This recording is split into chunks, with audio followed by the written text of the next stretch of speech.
Guys, how are you? I hope कि आप सब अच्छे होंगे। Welcome to expert opinion. और फ्रेंड्स, इस वीडियो में हम डिस्कस करेंगे व्यक्तित्व के बारे में।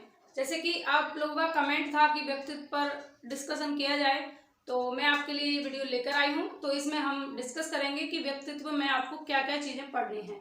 इससे पहले जो वीडियो मैंने आपको प्रोवाइड की थी, वो पेज पर मैंने आपको बताया था डायग्राम टाइप में बनाकर कि आपको किस तरीके से कौन कौन से टॉपिक्स पढ़ने हैं।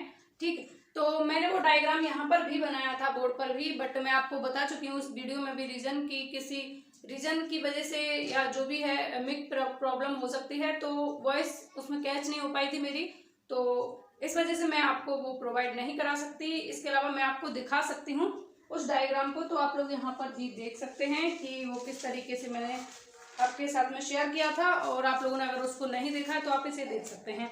तो यहाँ पर आप देखेंगे कि इसमें जो है पर्सनैलिटी है और इसके मैंने सारे सिद्धांत लिखे हुए हैं। इस पर किस किसने काम किया है, किस मनोवैज्ञानिक ने कितने प्रकार बताए हैं, तो वो सभी मैं आपके साथ में डिस्कस करूंगी।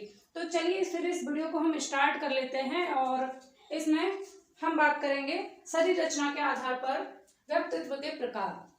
ठीक है, आपके शरीर की रचना के आधार पर व्यक्तित्व के प्रकार किसने बताए थे? तो दो लोग थे, एक तो सेल्डन थे और एक क्रेसमर थे। इन दोनों लोगों ने काम किया शरीर रचना के आधार पर व्यक्तित्व के प्रकार के बारे में।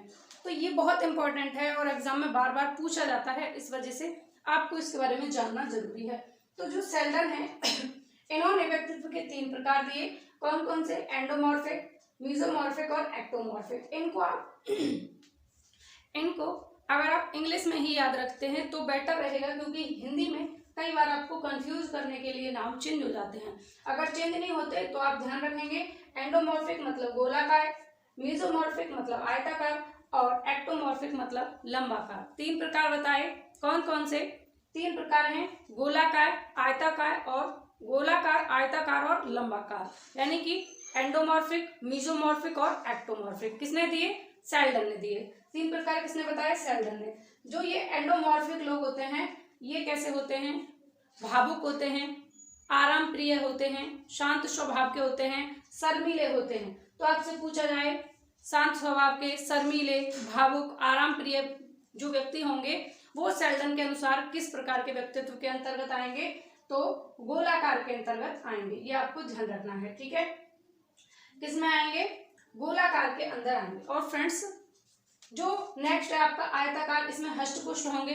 ठीक है, हष्टपुष्ट होंगे, ठीक ठाक दिखने वाले होंगे और ये लोग मेहनती होंगे। थर्ड जो टाइप है ये है एक्टोमॉर्फिक। इसमें कैसे व्यक्ति आएंगे? इसमें जल्दी थक जाने वाले व्यक्ति, है ना, और उदासीन टाइप के व्यक्ति, वो किसमें आएंगे?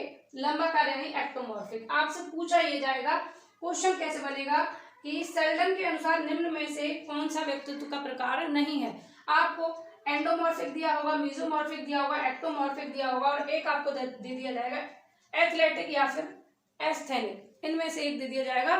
तो आप यहाँ कंफ्यूज होंगे क्योंकि इनके नाम थोड़े थोड़े मिलते जुलते हैं। तो आपको मैं ट्रिक भी बताऊंगी, इसको कैसे आप याद रखेंगे। इंग्लिश में अगर आप याद रखेंगे तो जैसे सेल्डन है, सेल्डन के 3 प्रकार हैं व्यक्तित्व के, एंडोमॉर्फिक, मीजोमॉर्फिक, एक्टोमॉर्फिक। तो तीनों में ही इसका पासवर्ड आप ध्यान रखेंगे। पासवर्ड इसका क्या होगा? पासवर्ड होगा इसका फिक। क्या होगा? फिक। इसका पासवर्ड क्या होगा? फिक इसका पासवर्ड होगा। इन तीनों में ही सेल्डन के प्रकार में एंडोमॉर्फिक, मीजोमॉर्फिक, एक्टोमॉर्फिक, तो इन तीनों में पीछे फिक फिक आ रहा है। तो आप इस तरीके से ध्यान रख सकते हैं निमोनिक टाइप से। पासवर्ड क्या रहेगा? फिक।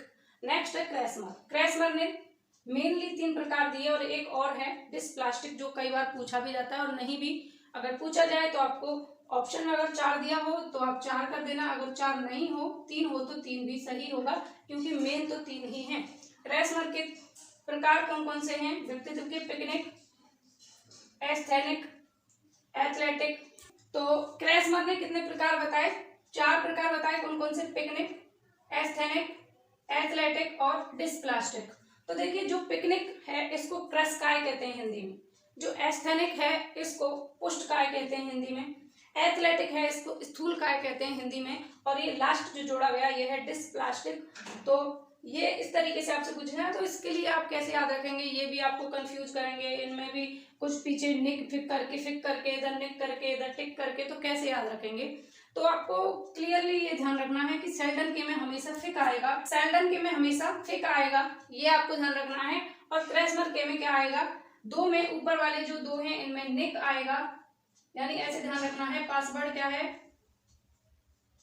पासवर्ड है कि दो में निक आएगा और दो में टिक आएगा, ठीक है, दो में निक और दो में टिक। तो निक और टिक किसके वर्गीकरण में आएगा, क्रेसमर के में, और फिक किसके में आएगा, सेल्डन के में। ये आपको ध्यान रखना है, ठीक है। क्रेसमर के में निक और टिक और सेल्डन के में फिक, ये चीजें आपको ध्यान रखनी है। तो शरीर रचना के आधार पर आज हमने व्यक्तित्व को डिस्कस किया। दो लोगों ने इसके बारे में वर्गीकरण किया है, दो लोगों ने इनका विभेद किया है व्यक्तित्व का शरीर रचना के आधार पर, एक है सेल्डन और एक है क्रेसमर। तो इनमें आपको कंफ्यूज नहीं होना है, इसके लिए मैंने ट्रिक बताई, या फिर आप वैसे भी याद रख सकते हैं। Endomorphic, mesomorphic, ectomorphic. Endomorphic, mesomorphic, ectomorphic, तीन प्रकार दिए किसने, सेल्डन ने, जिसको हिंदी में कैसे आप याद रखेंगे, तो हिंदी में याद रखना है गोलाकार, गोलाकार, आयताकार और लंबाकार, या पीछे ऐसे भी याद रख सकते हैं। अगर हिंदी में याद रखें तो सेल्डन के में हमेशा कार कार कार आएगा। इधर क्रेसमर के में अगर हिंदी में पूछा जाए तो काय काय काय आएगा तीनों में। और इंग्लिश में पिकनिक, एथेनिक, एथलेटिक और डिस्प्लास्टिक, यानी कि दो में आएगा निक और दो में आएगा टिक। ये एक पासवर्ड का काम कर सकता है आपको याद रखने के लिए।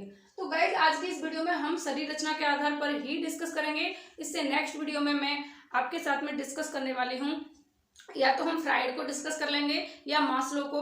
तो इसी तरीके से हमें हिप्पोक्रेटस भी अभी डिस्कस करना है। उसके बाद में स्प्रेंगर है जिसने 6 प्रकार बताए व्यक्तित्व के, और आपके ऑलपोर्ट हैं, कैटल हैं जिन्होंने सील गुण के आधार पर व्यक्तित्व के प्रकार बताए, जिसमें 2 डेफिनेशन आपको बहुत ज्यादा हेल्प करेंगी जो आप याद रख लेंगे। ऑलपोर्ट की डेफिनेशन कई बार पूछी जाती है। ऑलपोर्ट ने कहा था जो व्यक्तित्व के अंदर विद्यमान मनोदैहिक जो गुण हैं, मनोदैहिक जो गुण हैं, उन गुणों के द्वारा जो पर्यावरण से हम लोग समायोजन करते हैं वही व्यक्तित्व है। उसी में वॉटसन की मैंने आपको बताई थी। वॉटसन कहते हैं कि हम जो कुछ भी करते हैं वो सब क्या है, व्यक्तित्व है। अब ये बात वॉटसन ने कह दी कि हम जो भी कुछ करते हैं वो सब व्यक्तित्व है। मतलब हम खाते पीते कैसे रहते हैं, कैसे चलते हैं, कैसे घूमते हैं, कैसे लोगों के साथ व्यवहार करते हैं, कैसे हम सीखते हैं, कैसी क्रियाएं हम समाज में करते हैं, वो सब क्या है, व्यक्तित्व है। क्योंकि जो पहला टाइम था उसमें व्यक्तित्व को सिर्फ इतना सा कह दिया जाता था, जैसे कोई व्यक्ति देखने में हष्टपुष्ट आपको नजर आ रहा है, किसी की शरीर रचना अच्छी है तो ये कह देते हैं वाह क्या व्यक्तित्व है। या आपके भी कोई दोस्त फ्रेंड होंगे, आप ये कहते हैं उसकी पर्सनैलिटी बहुत अच्छी है, उसकी पर्सनैलिटी बेस्ट है, वो एकदम हष्टपुष्ट है इसलिए। लेकिन यहाँ पर सिर्फ शरीर रचना जो है वही व्यक्तित्व नहीं है। अगर हम ऑलपोर्ट और कैटल की बात करें, ऑलपोर्ट और कैटल ने कहा कि जो गुण हैं व्यक्ति के अंदर, मनोदैहिक जो गुण हैं, उनका प्रयोग करके या उनके द्वारा हम समाज में अपने एनवायरनमेंट में किस तरीके से समायोजन करते हैं, ये व्यक्तित्व है। तो व्यक्तित्व को हम किसी एक पक्ष में नहीं रख सकते। हमारी जो पूरी क्रियाएं होती हैं, जो भी कुछ हम करते हैं, एक ही बात में वॉटसन ने अपनी बात क्लियर की एक ही परिभाषा में कि हम जो कुछ भी करते हैं वो क्या है, सब व्यक्तित्व है, हमारी पर्सनैलिटी है। तो गाइज आई होप कि आपको पर्सनैलिटी समझ में आया होगा।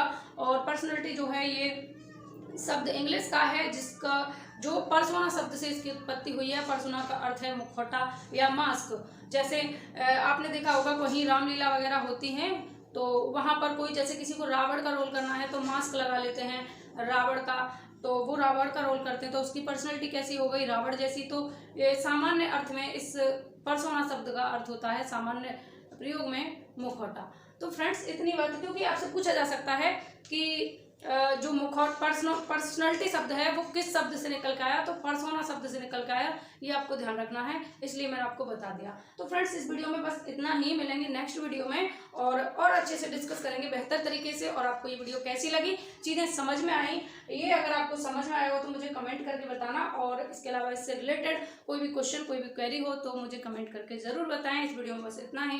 Bye bye, take care.